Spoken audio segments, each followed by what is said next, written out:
All district police chiefs must cooperate with locals who own private boats to assist in flood rescue operations. Deputy Inspector General of Police Datuk Seri Mazlan Lazim said he believed the cooperation from the locals would help police in handling operations to move victims out from their flooded homes. He added that the directive would be effective this year not only in Kelantan, but also in other states which are hit by annual floods.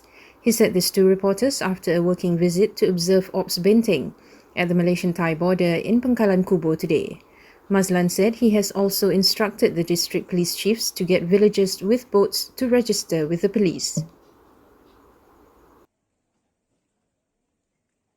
Di sini dianya sejauh 646 km. Kalau campur Kelantan dengan Perak dengan Kedah sampai Perlis sama 646 km betul lah.